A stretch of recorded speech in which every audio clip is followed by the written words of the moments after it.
Felipe, é com você, Felipe. A chave do prédio está com você. Bom dia, irmãos, mais uma vez. Vamos iniciar com a palavra de oração.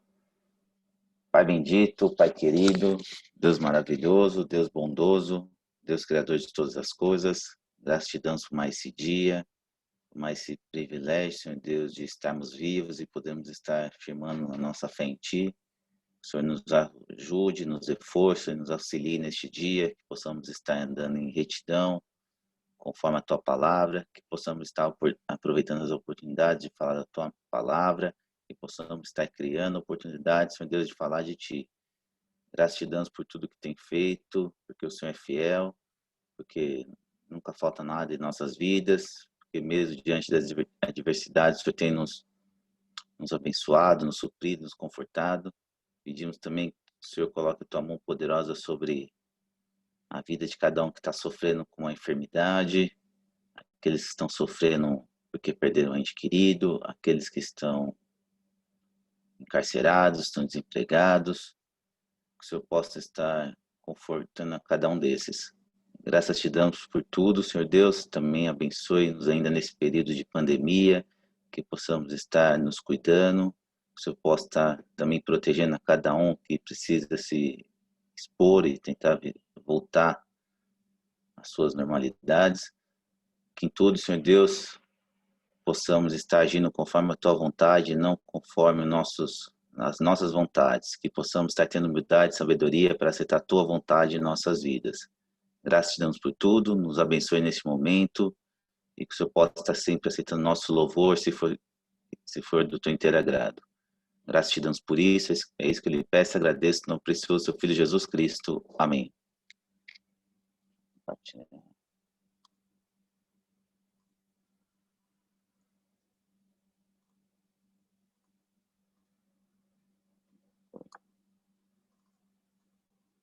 Flua em mim, Senhor, a Tua graça. Flua em mim, Senhor, o Teu amor. Flua em mim, Senhor, a Tua vida. Flua em mim, Senhor, o Teu perdão. Para te adorar e declarar meu amor, para te coroar, meu Rei, Senhor da minha vida, para te adorar e declarar meu amor, para te coroar, meu Rei, Senhor da minha vida. Amém.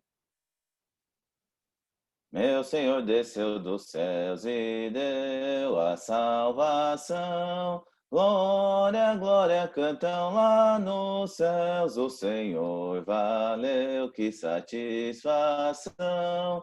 Aleluia, glória a Deus. Aleluia, aleluia, aleluia, glória a Deus. Aleluia, aleluia, aleluia, glória a Deus. Meu Senhor desceu dos céus e deu a salvação. Glória, glória, cantam lá nos céus. O Senhor valeu, que satisfação. Aleluia, glória a Deus, meu Senhor desceu dos céus. Amém?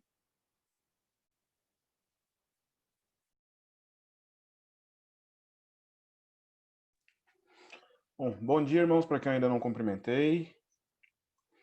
Vamos dar início à nossa aula dessa manhã, graças a Deus. Deixa eu só me preparar aqui. Vamos fazer uma oração antes. Soberano Deus e Pai, Senhor, bendito, santo, no nome de Jesus Cristo, Senhor, que nos colocamos diante do Senhor, Pai, humildemente, meu Deus, né? Mais essa manhã, Senhor, pedindo que o Senhor nos abençoe, Senhor.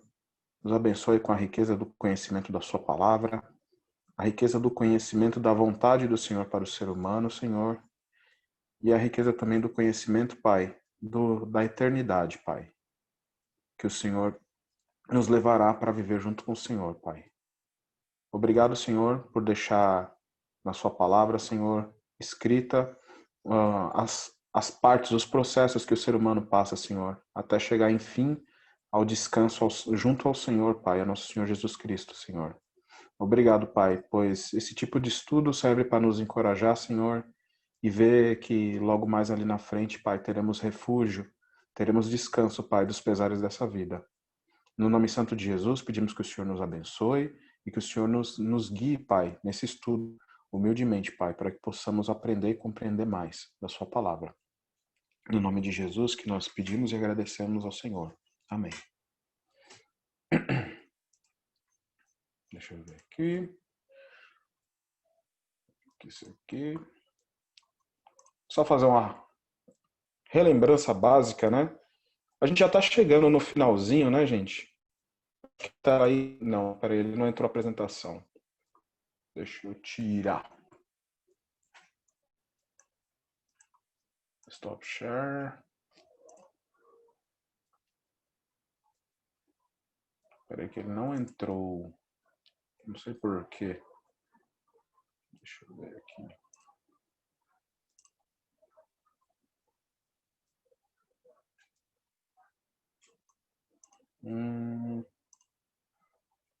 Problemas tecnológicos técnicos, mas vamos lá.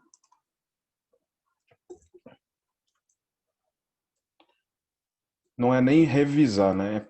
Pra gente ver aqui onde a gente já está. Aí, agora tá aparecendo. A gente já tá chegando bem perto do finalzinho, né, irmãos, dessa série de estudos aí. Mas rapidamente aí, nós vimos o que até esse presente momento, né? Nós chegamos aqui, exatamente aqui. Vimos todo o trajeto do ser humano, desde que ele chegou a esse mundo até o seu desligamento dele. As únicas vias, né, que o ser humano tem ao sair, ao se desligar desse mundo aqui, dessa terra, em Cristo ou sem ele. O seu destino temporário, que muitas pessoas acham que é o definitivo, né? Por cultura, né? As pessoas chegam e falam assim, né, fulano morreu, foi pro céu, né? Mal sabem eles que o céu ainda não foi inaugurado, né? Nem o inferno também não foi inaugurado. Então nós vimos aqui a segunda vinda de Jesus, nós vimos que o motivo da vinda dele será o juízo, né? Vimos que todos os seres humanos serão ressuscitados, serão ressuscitados, receberão corpos novos para poder ser apresentados diante desse dia aqui. Então hoje nós vamos falar um pouquinho sobre este dia, né? O que Cristo irá fazer neste dia. E aí em seguida, né, a gente vai ver aqui, não hoje que esse daqui não vai dar tempo, mas nós vamos ver aqui os destinos, né, eternos. Então, deixa eu começar a minha outra aqui.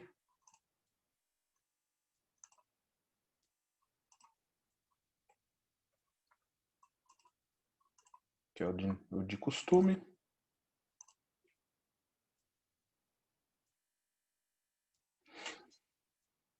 Então, a preparação para o juízo, né? Então, chega a hora agora da separação, para que seja feito, então, de fato, o julgamento de Cristo. Todos foram reunidos ali, todo mundo está ressurreto, bons e maus, todos estão apresentados formalmente, digamos assim, para este grande dia que o Senhor Deus reservou. Então, nós vamos ler basicamente essa passagem de Mateus 25 inteiramente, né? E vamos abordando algumas partes, né? Vamos explanando algumas partes. Eu vou pedir para alguém ler para mim. Deixa eu ver aqui. Seu Valdir, tá fácil aí para ler? Seu Valdir, na tela? Tá fácil, tá fácil. Então, Mateus 25, 31, 33. Quando o Filho do Homem vier na sua majestade e todos os anjos com ele, então se assentará no trono da sua glória.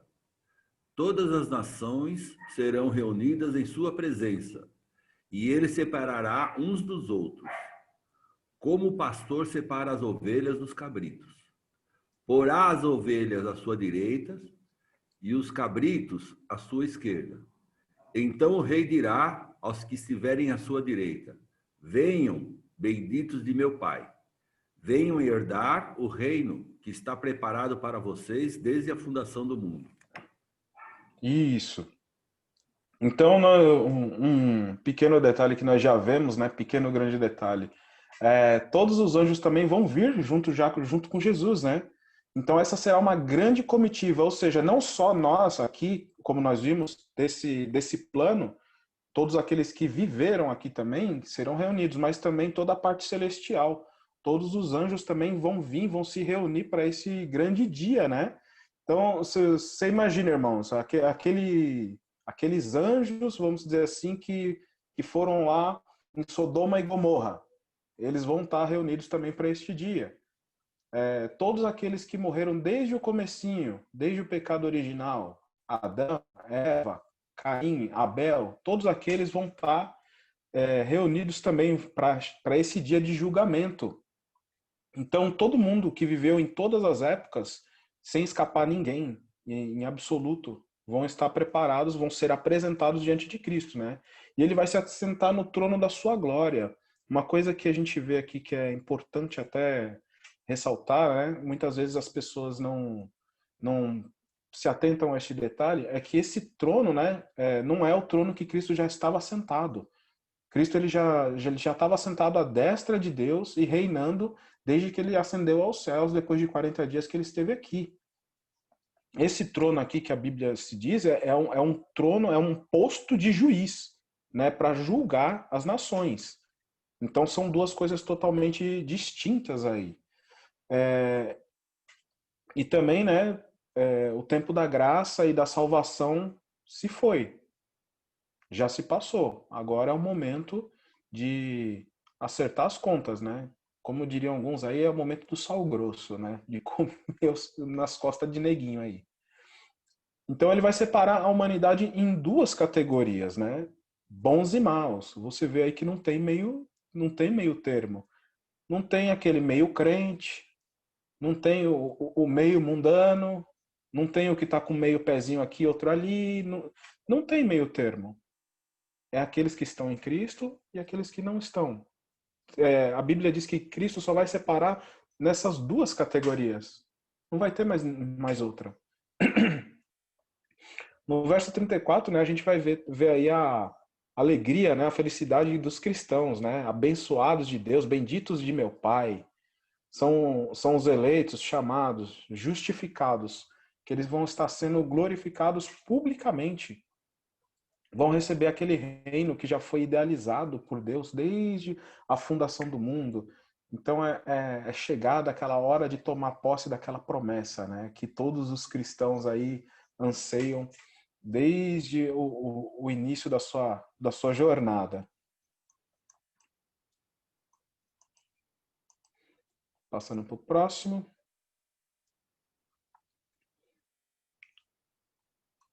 Valdeci, tá fácil aí, não? Para ler para gente? Assim.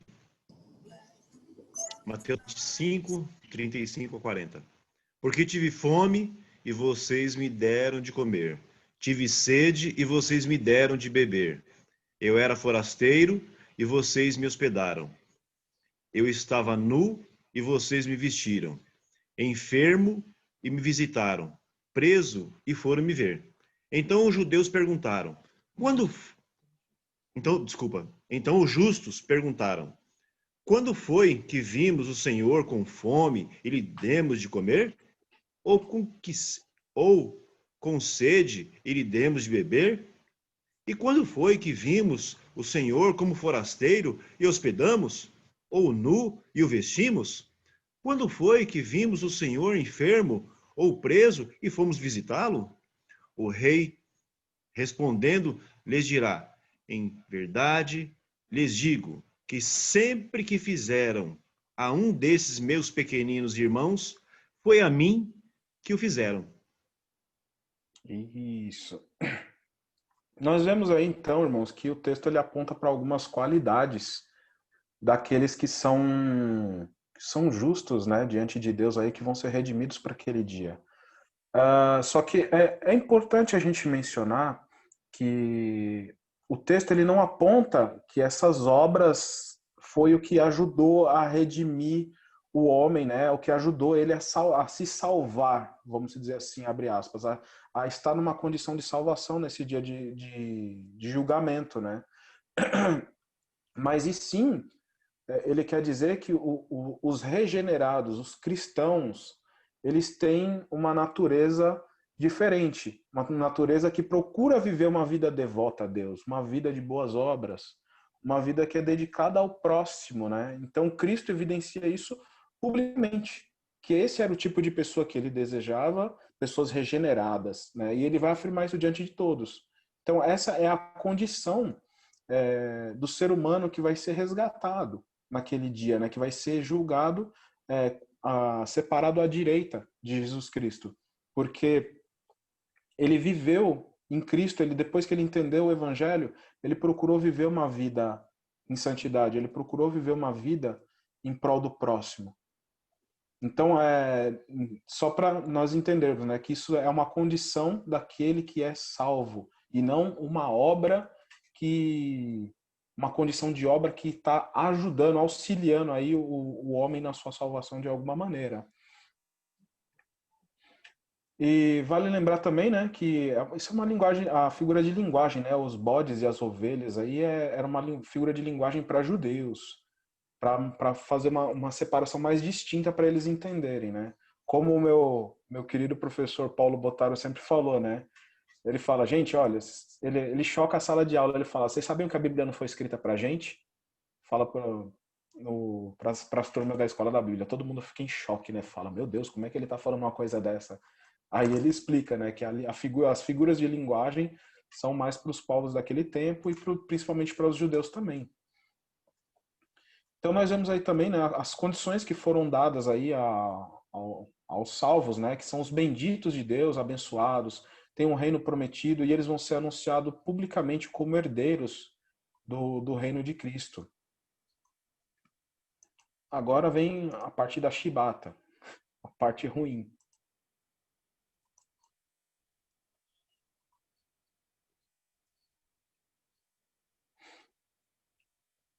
Otávio, vamos ler para a gente, por favor, essa parte. Ok. Mateus 25, 41 a 45. Então o rei dirá também aos que estiverem à sua esquerda: afastem-se de mim, malditos, para o fogo eterno, preparado para o diabo e seus anjos.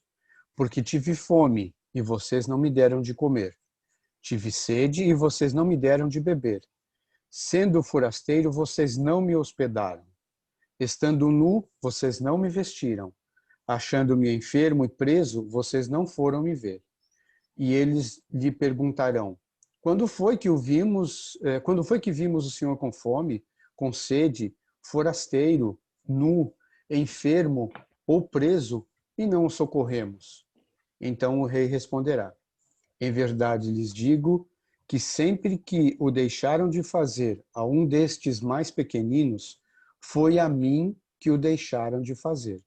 E estes irão para o castigo eterno, porém os justos irão para a vida eterna. Isso, obrigado, Otávio. Então, a primeira, vamos dizer assim, reafirmação que a gente vê aqui é que o inferno não foi feito para o homem. E Deus não fez o homem para o inferno. Mas o pecado que passou a dar esse destino, né, passou a dar essa condição para nós, para o ser humano, no geral. Então, você vê, né, novamente que Deus afirma. Ontem eu tive até uma pequena, abrindo um parênteses aí, né, uma pequena discussão via Facebook aí com um amigo que posta aquelas cutucadas ateias, né? Amigo assim, né? Amigo de Facebook, essas coisas. E aí eu tentei, né, de forma sutil ali, conversar com ele, né? Então, e tudo que a ideia que o mundo tem, as pessoas que não entendem da palavra, é justamente essa, que Deus fez o inferno para o homem, para caso você está desobedecendo, ele vai pegar você assim, ó, pequenininho, vai pegar e vai jogar lá, sabe? Sendo que, na verdade, Deus criou o ser humano em amor. Ele não criou o ser humano para habitar esse tipo de lugar. É uma afirmação, né? Eu vejo essa afirmação aqui, por mais que ela seja condenatória, eu vejo também como um caráter, né, de um atributo de amor de Deus para com o ser humano, que ele deixa claro que não foi feito para gente. Então, e essas pessoas aqui, a gente vê, seguindo nesse texto aqui, né, que elas viveram uma vida de egoísmo, por causa própria, sem se preocupar com o próximo. Essas pessoas, elas vão estar justamente sobre a ira de Deus naquele dia. Não quer dizer que todo ser humano é ruim, né? Como ele está dizendo aqui, que é o ser humano egoísta, que não ajudou ninguém. Porque, pela graça comum de Deus, nós sabemos que existem pessoas boas.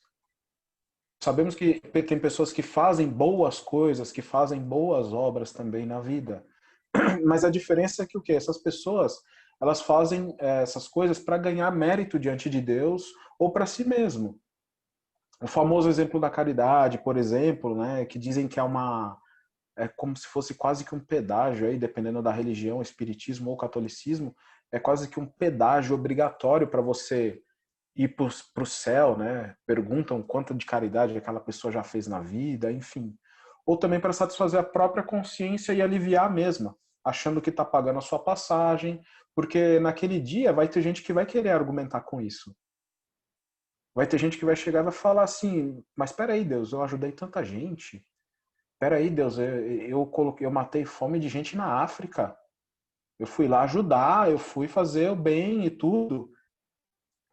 E naquele dia, sabe, nós estamos vendo aqui que isso não é levado em consideração. Por quê? Porque foi feito em mérito próprio, foi feito em causa própria. Não foi feito para Deus em si. E a gente vê aqui também nesse texto que eles são chamados de malditos, né? Em contraste aí com as ovelhas que são benditas, são amaldiçoados, publicamente apartados de Deus. E eles vão ser lançados em vida, com seus corpos imortais no fogo e no castigo eterno. O mesmo castigo que, como o texto disse aqui, é reservado para o diabo e seus anjos. Não foi reservado para o ser humano. Então, aqui, nesse ponto aqui, Jesus Cristo ele já está definindo de uma vez por todas o destino de toda a humanidade. E também sem segunda chance. A partir desse momento, desse julgamento aqui, né, ou antes dele, né, nós vemos que não há para aqueles que já estão vindo do Hades, não há uma segunda chance. Eles já saem da sua condição de morte, ou do paraíso, ou do Tártaro, direto para o julgamento e para o destino eterno. Como a gente viu no gráfico logo no comecinho da aula hoje. Aquele que veio de cima, assim, né, ilustradamente, ele já vai pro juízo e já vai para o destino eterno, que é para cima, que é o céu. Inversamente, quem vem de baixo.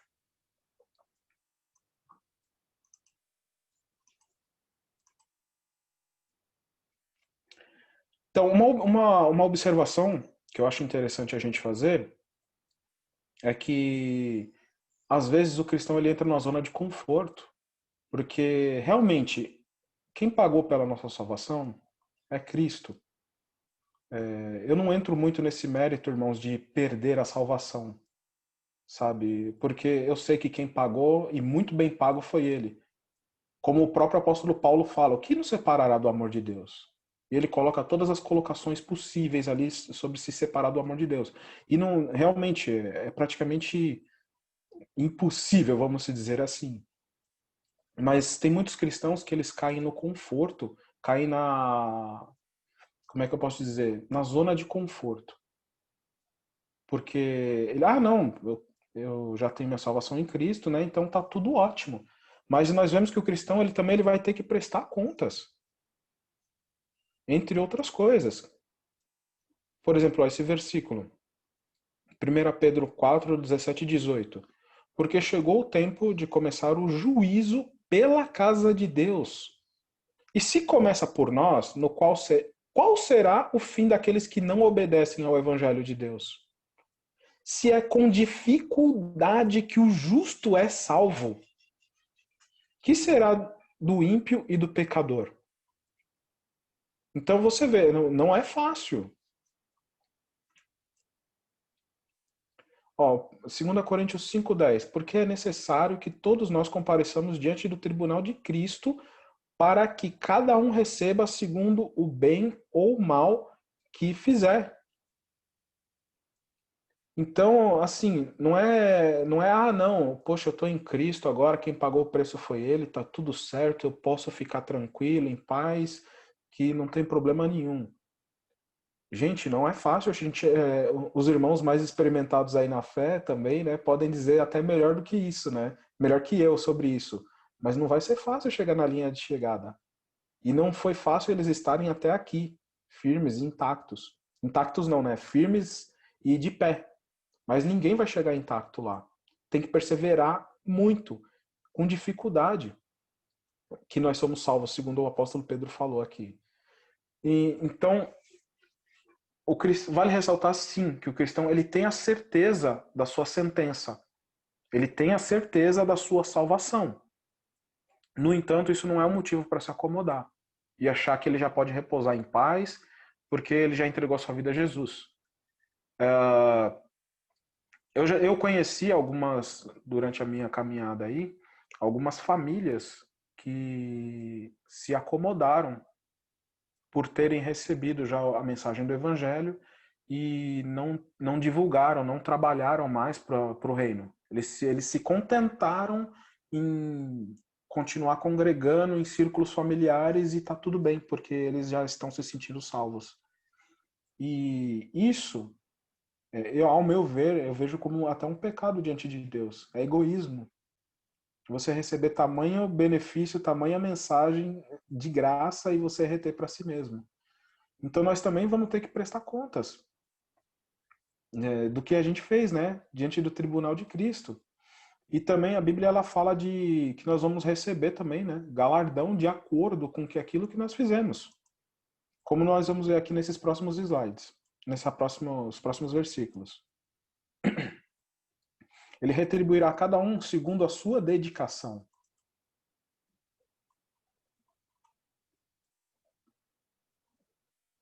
Porque o Filho do Homem há de vir na glória de seu Pai com seus anjos, e então retribuirá a cada um conforme as suas obras. Mateus 16, 27.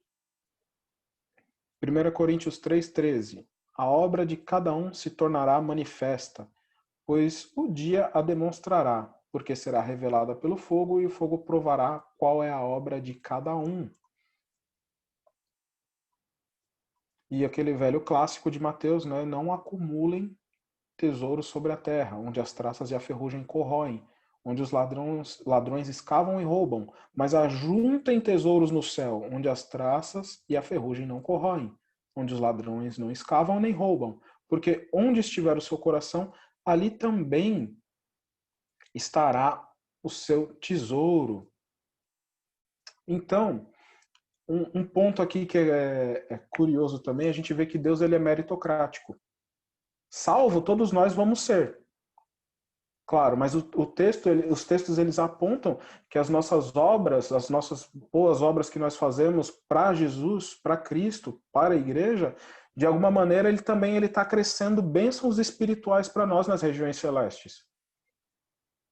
Nessa hora eu fico pensando, coitado do seu Walter, gente, na hora que ele chegar na casinha dele lá em cima, não tem nem lugar para ele entrar. E tanta coisa que já deve estar, né, acumulada lá para ele.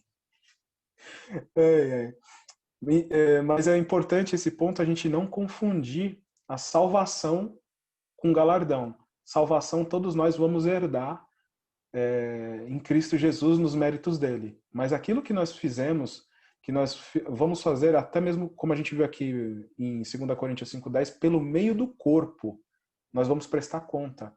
E nós vamos receber, nós vamos ser retribuídos conforme justamente o que nós fizemos aqui, por meio desse corpo, por meio dessa oportunidade que nós recebemos.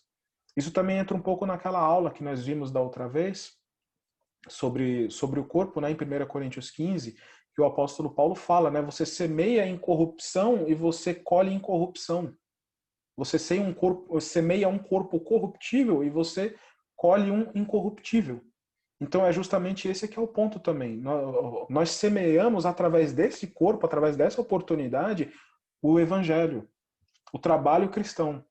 E isso acumula bênçãos para nós nas regiões celestes. Como vai ser, irmão? Não me pergunte que eu não sei. Aí é com Deus e ele não deixou escrito. Mas que cada coisa que você está fazendo em prol do reino está sendo computada ao seu favor, está sendo. A Bíblia deixa isso claro para a gente. Inclusive, o Evangelho ele nos ensina, como nós vemos aqui em Mateus 6, 19 até o 21, que o nosso coração ele tem que estar em Deus, ele tem que estar nas coisas de Deus. Porque aí sim nós podemos acumular tesouros nos céus. A gente pode acumular trabalho para Deus.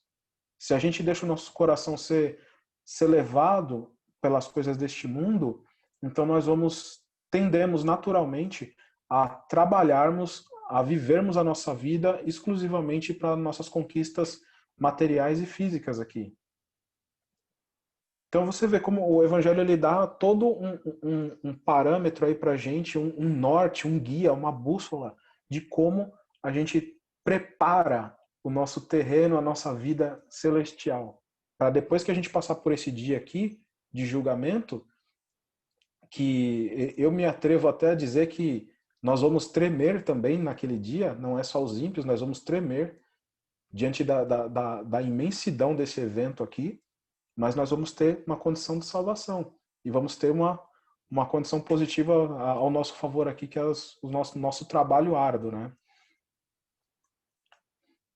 E depois disso também um versículo e uma partezinha que até esqueci de colocar no diagrama, que é só para a gente fechar essa parte do estudo, é o quê? Que esse mundo aqui também será destruído. Muitas religiões, muitas seitas aí pregam uma vida neste mundo aqui ainda, mesmo depois que Jesus Cristo voltar, principalmente as testemunhas de Jeová, com a parte da oportunidade, né? Porque eles acreditam que 144 mil que foram escolhidos para viver com Deus, e eles estão pleiteando uma oportunidade de viver aqui nessa terra depois da Batalha do Armagedon. Enfim, confusão de doutrina. Mas não é o que a Bíblia fala pra gente. A Bíblia fala que nesse dia do julgamento, esse mundo aqui também está sendo preparado para isso. 2 Pedro 3,7. Pela mesma palavra, os céus e a terra que agora existem têm sido guardados para o fogo, então reservados para o dia do juízo e da destruição dos ímpios. Ou seja, o mundo vai junto, né? No julgamento. Também vai entrar no balaio aí. No versículo adiante, 10, se você quiser, você pode ler depois do 7 ao 10, é um pouco extenso, mas vale a pena ler. Mas eu estou resumindo aqui por causa da aula. O dia do Senhor virá como um ladrão. Naquele dia, os céus passarão com um grande estrondo, e os elementos se desfarão pelo fogo. Também a terra e as obras que nela existem desaparecerão. Irmão, imagina, todo o avanço humano, tecnologia, ciência, tudo que o ser humano se idolatra e se auto-idolatra por ter chegado até aqui. Tudo vai embora. Tudo vaidade. Naquele dia, tudo isso que você vê ao nosso redor, nesse mundo, está sendo acumulado, está sendo guardado para o fogo. É mais um ponto que mostra o quão superficial esse mundo e essa vida aqui pode ser se nós não tivermos o foco na coisa certa. Se nós não tivermos foco no reino de Cristo. Então, só para a gente finalizar, nós vimos hoje a separação aí que que Cristo vai fazer definitivamente, né? Dessa vez não tem mais escapatória. E depois dessa separação, ele vai dar os destinos eternos para cada um, segundo o seu julgamento. E nós sabemos que esse julgamento pode... Nós estudamos em alguma profundidade aqui, certo? Mas ele se resume basicamente, simplesmente em com Cristo, sem Cristo. E aí isso define os destinos eternos. E nas próximas aulas eu vou ver se eu consigo fazer em uma aula só para a gente encerrar, ou duas no máximo. Eu quero falar um pouquinho, a gente falar um pouquinho sobre o céu, né? O céu eterno e o inferno, os dois destinos eternos finais da humanidade. Porque até aqui, depois eu quero até perguntar para os irmãos aí, já que eu já vou encerrar tal, daí depois que o Felipe cantar e a nossa última oração ser feita aí, se todos conseguiram compreender bem, né? Não sei se todos estão desde o começo, aqui desde a primeira aula, compreender esse passo a passo, né? Todos os passos de vinda do ser humano, o seu destino, o que o pecado fez, como afetou, como o caminho que ele é dirigido, depois como que Deus conduz toda essa situação. Beleza? Mas aí então eu encerro aqui esse estudo hoje.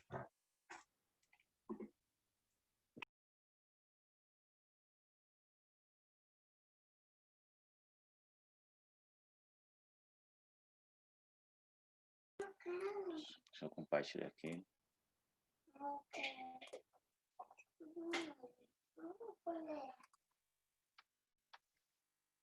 Satisfação é ter a Cristo, não há maior prazer já visto. Sou de Jesus, e agora eu sinto satisfação sem fim. Satisfação é nova vida, eu com Jesus em alegria, sempre cantando a melodia. Satisfação sem fim. Sim, paz real, sim, gozo na aflição, achei o segredo, é Cristo no coração, aleluia, satisfação, é não ter medo, pois meu Jesus virá bem cedo, logo em glória eu hei de vê-lo, satisfação sem fim. Satisfação sem fim, satisfação sem fim, sem fim. Amém?